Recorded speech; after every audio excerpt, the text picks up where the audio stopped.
Hello friends, welcome to DenTuber. Friends, today we are going to discuss uh, MCQs from operative dentistry, and the topic for today's discussion is principles of cavity preparation.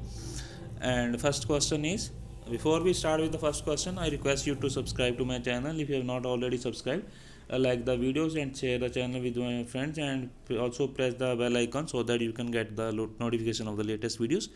So the first question is, in class 2 cavity for inlay, the KO surface margin of the gingival seat clears the adjacent tooth by option A is zero point 0.2 plus minus 0.05 mm, option B is 0.5 plus minus 0.2 mm, zero point 0.8 plus minus 0.35 mm, and last option is 1.10 plus minus 0.45 mm. The correct answer is option B, that is 0.5 plus minus 2.0 0.20 mm. And some points about gingival seat in class 2 restoration I would like to discuss is that gingival seat in the class 2 should extend apical to the proximal contact or caries, whichever is greater, and it should clear the adjacent tooth by 0.5 mm. And for amalgam restoration, the gingival margin is beveled at 15 to 20 degree, and whereas for cast restoration it is beveled at 30 to 40 degrees. And if the gingival seat is located in the root surface, beveling is contraindicated. This is very important point. So let us move on to second question. Cavities beginning in the proximal surface of bicuspids and molars are class 1, class 2, class 4 and class 6. So cavities in the proximal surface of bicuspids and molars. This is a very easy question. Answer is option B, that is class 2. You can always refer to G.V. Black's classification. 6 classes were described. You can refer to Studevant. So I will quickly go through the classification. So class 1 is the restoration on the occlusal surface of molars and premolars, or facial and lingual surface of the molars, or lingual surface of the maxillary incisors. Class 2 restorations are the restoration on the proximal surface of the posterior teeth. Class 3 are a restoration on the proximal surface of the anterior teeth that does not involve the incisor angle. Class 4 is the restoration on the proximal surface of the anterior teeth involving the incisal edges.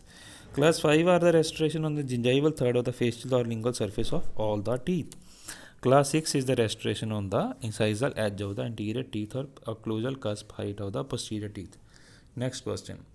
Incipient caries consist of opaque, chalky white areas that appear when the tooth surface is dried. This is referred to as. So option are white spot, hot spot, translucent zone, body of the lesion. This is also a very easy question. Answer is white spot. Next question is, patent fissure caries is seen in class 1 compound, class 2 compound. Answer is option A, class 1. Smear layer consists of enamel debris, microorganism, dentinal chips, all of the above. Answer is option D, all of the above. So what is a smear layer? Smear layer is a microcrystalline debris embedded within the denatured collagen on the cut surface of the tooth. It is 1 to 2 mm thick and consists of saliva, bacteria, enamel and dentine particle. The smear layer debris pushed into the dentinal tubules. They form the smear plugs. And smear layer along with the smear plugs in toto together they are called as smear unit. Next question. A butt joint is a 90 degree joint, 120 degree joint, 70 degree joint, 180 degree joint. Answer is option A, 90 degree joint. So butt joint has a 90 degree KO surface amalgam, and it is advocated in amalgam restorations because amalgam is brittle material and has low edge strength, and butt joint produces maximal strength for both tooth and amalgam, and it is also advocated in silicate and porcelain restoration apart from the amalgam restoration. So next question, enameloplasty is filling of the enamel fissures with amalgam. Elimination of the shallow enamel fissures is same as prophylactic odontomy, or it is option B, all of the above.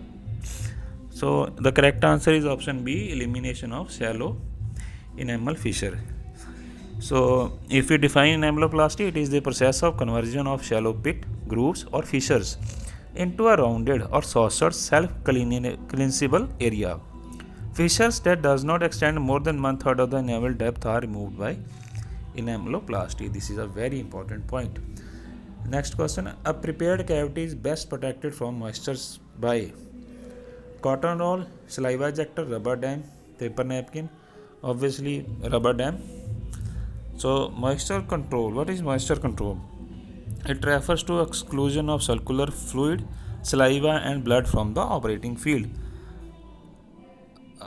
And rubber dam is the best recommended for moisture control amongst rubber dam, suction devices, and other absorbents. Rubber dam is the best recommended. Next question: retentive groove in the proximal box of class 2 amalgam cavity should be sharp and elongated at a dentino-enamel junction, rounded and elongated in the dentine, round and short in dentine, round and sharp and elongated in dentine. Answer is option B, round and elongated in dentine.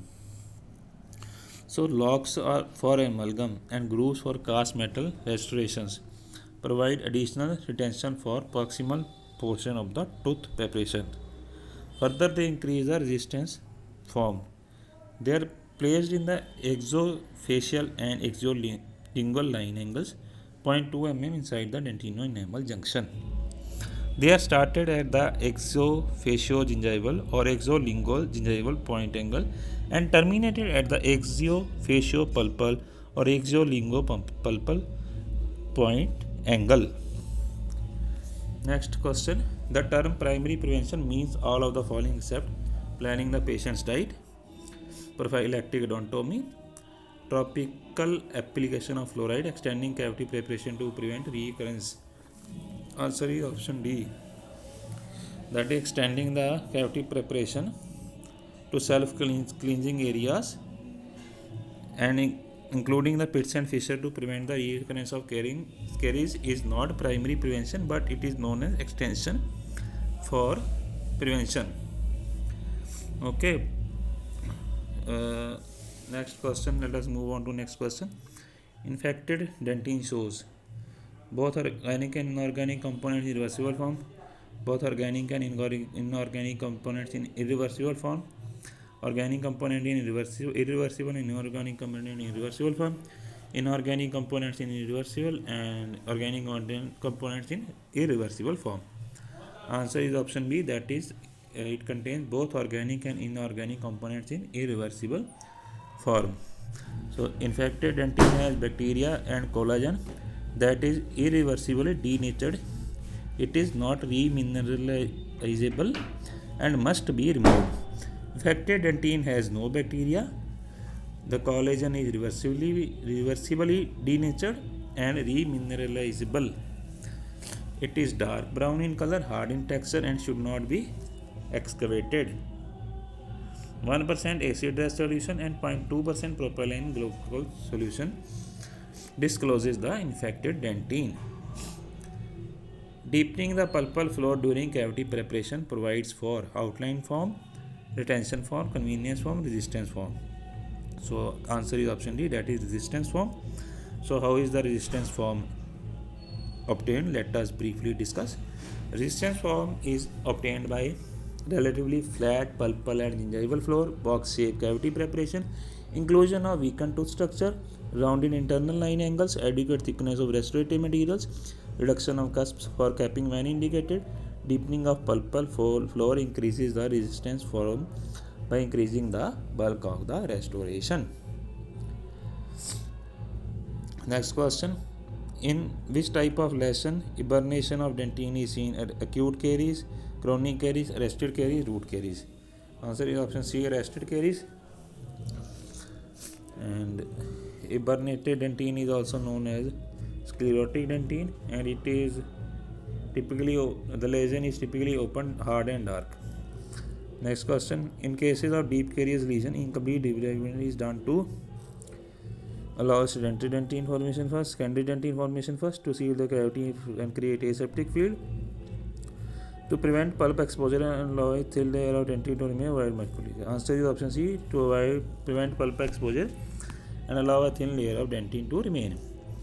Next question, beveling of the pulpo-axial line angle of a class 2 cavity is done to increase the depth of the restoration, improve muscular adaptation, to prevent the fracture of enamel, to prevent the fracture of amalgam. Answer is option D, to prevent the fracture of amalgam.